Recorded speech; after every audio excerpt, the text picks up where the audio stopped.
நம்ம சேனலுக்கு வந்திருக்க எல்லாருக்கும் வணக்கம். இன்றைக்கி நம்ம ஆலு பராத்தா எப்படி பண்ணுறதுன்னு பார்க்கலாம். அதுக்கு 250 கிராம் அளவுக்கு கோதுமை மாவு எடுத்திருக்கேன். அதில் கொஞ்சம் தேவைக்கேற்ப உப்பு சேர்த்துட்டு கொஞ்சம் தண்ணி சேர்த்து நல்லா பிசைஞ்சு வச்சுக்கலாம். அது ஒரு 1/2 hour ஊறட்டும். இப்போ 2 வேக வச்ச உருளைக்கிழங்க நல்லா மசிச்சு எடுத்துக்கலாம். அது கூட பொடியாக நறுக்குன ஒரு வெங்காயம், கொஞ்சம் பச்சை மிளகா, கொத்தமல்லி, 1/2 டீஸ்பூன் கரம் மசாலா, 1/2 டீஸ்பூன் மிளகாய் தூள் சேர்த்து இதை தனியாக கலந்து வச்சுக்கலாம். தேவைக்கேற்ப கொஞ்சம் உப்பு சேர்த்து கலந்து வச்சுக்கணும்.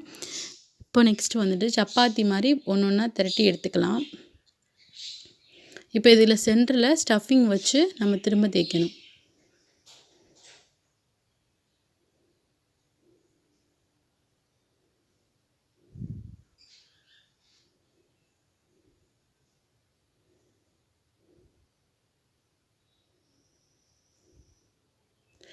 நான் ஒரு 250 கிராம் அளவுக்கு கோதுமை மாவு எடுத்திருந்தேன்.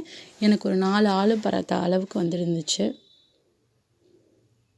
இதை நல்லா ஸ்டஃபிங் வச்சுட்டு நல்லா க்ளோஸ் பண்ணிவிட்டு கொஞ்சம் மாவு சேர்த்துட்டு இந்த மாதிரி சாஃப்டாக திரட்டி எடுத்துக்கணும்.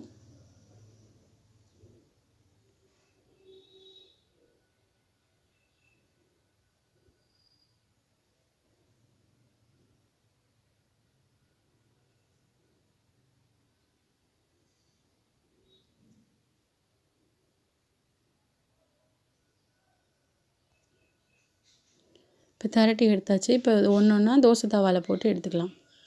வேக வைக்கிறதுக்கு கொஞ்சம் நல்லா ஆயில் சேர்த்துக்கலாம்.